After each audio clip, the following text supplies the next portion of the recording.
नमस्कार विद्यार्थी मित्रांनो आणि पालक मित्रांनो, नवोदय परीक्षा 2026 यासाठी फॉर्म भरण्याची डेट 31 जुलै लास्ट आहे. तुम्ही जर आपल्या मुलाला, आपल्या पाल्याला किंवा तुमच्या रिलेटिव्ह मध्ये, नातेवाईकांमध्ये, मित्रांमध्ये असं कोणी असेल तर त्यांना नक्की कळवा.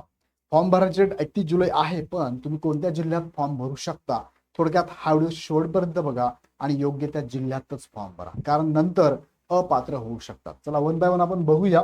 पण तत्पूर्वी तुम्हाला मी सांगू इच्छितो की इग्नाइट पाठशाला ह्या ऍपवरती तुमच्या मुलांना मार्गदर्शनासाठी आपण बॅचेस चालू केलेल्या आहे.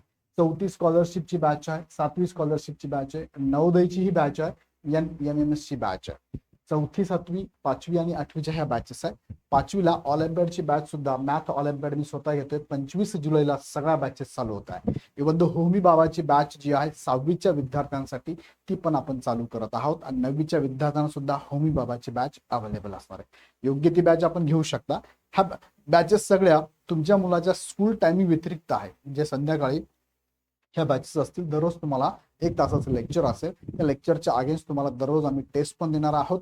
विकली टेस्ट होणार आहेत, 1-to-1 काउन्सिलिंग पण होणार आहे, पॅरेंट्स मीटिंग पण होणार आहे आणि प्रत्येक विषयाच्या फॅकल्टीकडून तुम्हाला PDF स्वरूपातल्या नोट्स आणि घरपोच स्टडी मटेरियल सुद्धा असणार आहे. सो विद्यार्थी मित्रांनो, स्टडी मटेरियल आम्ही ह्या 4ही बॅचेस तुम्हाला देणार आहोत. बाकी ऑलिम्पियाडचं शिकवतानाच तुम्हाला नोट्स देणार आहोत. होमी बाबाच्या पण शिकवताना तुम्हाला नोट्स मिळणार आहे. तर आता मुख्य मुद्द्याकडे तुम्हाला मी घेऊन जातो. बघा, जवाहर नवोदय विद्यालय तुम्हाला फॉर्म जर भरायचा असेल तर फॉर्म भरण्याची तारीख 31 जुलै 2026 ही लास्ट डेट आहे.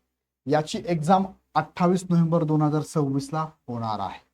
त्यानंतर आता तुम्हाला जे फॉर्म भरायचा असेल तुमच्या मुलासाठी, तर एक गोष्ट लक्षात ठेवा, तो विद्यार्थी आता सध्या 5वी मध्ये शिकत असलेला असावा. तो आतापर्यंत फेल झालेला नसावा आणि तो ज्या शाळेत शिकतो ती शाळा शासकीय असावी किंवा शासकीय मान्यता प्राप्त असावी, जसं की सरकारी, शासकीय मदतीने चालणारी किंवा स्थानिक स्वराज्य संस्था, जिल्हा परिषद, मनपा, नपा किंवा त्या शासनाशी निगडीत असणाऱ्या ह्या संस्था असणं गरजेचं आहे.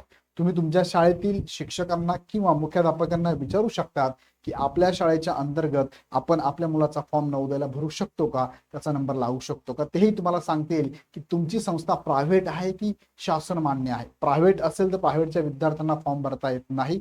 इथे शासकीय मान्यता प्राप्त किंवा शासकीय शाळेमधलेच विद्यार्थी फॉर्म भरू शकतात. दुसरी अट आहे की इयत्ता 3री 4थी आणि 5वी बाबत बघा, उमेदवाराने 3रीला 4थीला आणि 5वीला प्रत्येकी वर्ष एक वर्ष त्यांनी या तिन्ही इयत्तांमध्ये शैक्षणिक वर्ष सरकारी, अनुदानित किंवा शासनमान्य शाळेत शिकलेले उत्तीर्ण असणे आवश्यक आहे. म्हणजे नुसती 5वीच नाही तर 3री आणि 4थी सुद्धा तो शासकीय, अनुदानित, अंशतः अनुदानित किंवा शासकीय शाळेमध्ये शिकलेला असावा लागेल. 3री 4थी 5वी, भले तो 3रीला वेगळ्या शाळेत होता, 4थीला वेगळ्या शाळेत होता आणि 5वीला वेगळ्या शाळेत आहे, चालेल, पण तो शासकीय शाळेमध्ये शिकलेला असावा आणि 5वीला ज्या जिल्ह्यामध्ये आहे, 5वीला सध्या ह्या वर्षी त्या जिल्ह्यातच तो फॉर्म भरू शकता, हे पण लक्षात घ्या. भले 3री 4थीला वेगळा जिल्हा होता पण शासकीय शाळेत होता, ओके आहे. मग 5वीला आता तो ज्या जिल्ह्यात शिकतोय त्या जिल्ह्याच्याच नवोदय स्कूलला तो इथे अप्लाय करू शकतो. बघा, वयोमर्यादेमध्ये पण तुमचा विद्यार्थी किंवा जो विद्यार्थी 5वीला आहे त्याचं वय या दरम्यान त्याचा बर्थडे असावा. म्हणजे 1/5/2015 पासून ते 31/7/2017 या दरम्यान त्याचा जन्म झाला असावा. त्यात ह्या दोन्ही डेट पण तुम्ही पकडू शकता. जर तुमच्या बाळाचा जन्मतारखा एकदा चेक करा, शाळेमध्ये पण बर्थडे सर्टिफिकेट आहे किंवा जन्म दाखला आहे यावरती चेक करा. ह्या ज्या डेटच्या दरम्यान किंवा ह्या डेटला त्याचा बर्थडे असेल तर तो इथे फॉर्म भरू शकतो.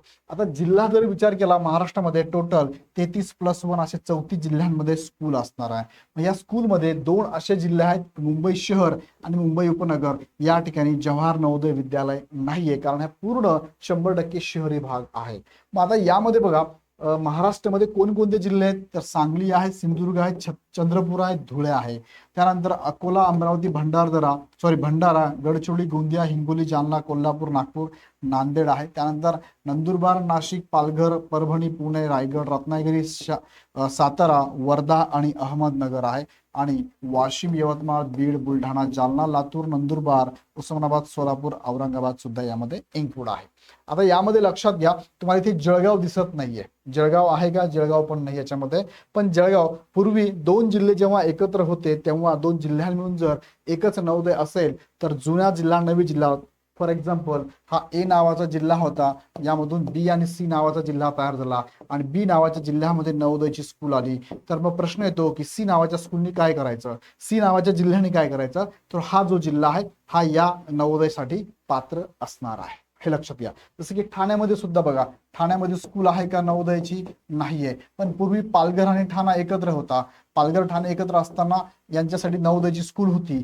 जेव्हा हे वेगळे झाल्यानंतर पालघरला नवोदयची स्कूल गेली, त्यामुळे मग ठाण्याच्या विद्यार्थ्यांनी पालघरमध्ये जर नवोदय आहे तर तिथे फॉर्म भरू शकतात, काही प्रॉब्लेम नाहीये. या संदर्भात त्यांनी नोटिफिकेशन मध्ये पण सांगितलेलं आहे बघा. तुम्हाला नोटिफिकेशन दाखवतो मी की हे विद्यार्थी फॉर्म भरू शकता का.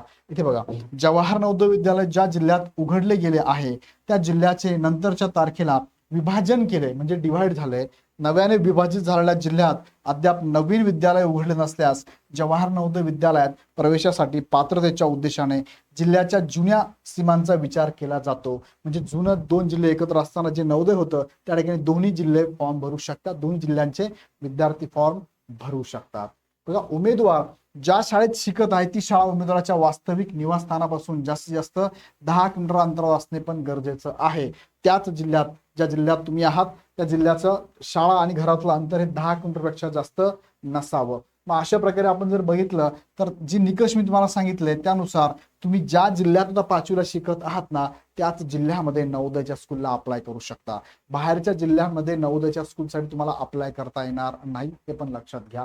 आणि टोटल 80 सीट एका जिल्ह्यासाठी, एका नवोदयसाठी असे 34 नवोदयच्या स्कूल आहे.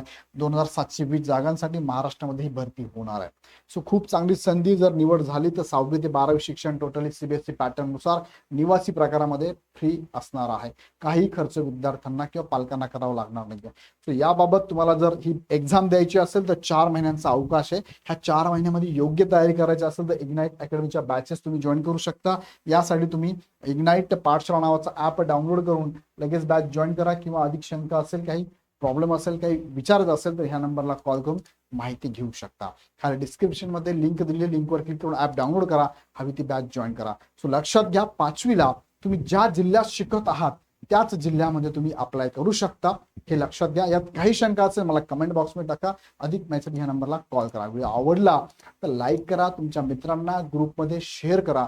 पुढचे अपडेट बघण्यासाठी चॅनल सबस्क्राईब करून बेल आयकॉन क्लिक करा. पुन्हा व्हिडिओ आपण नेक्स्ट व्हिडिओमध्ये. धन्यवाद.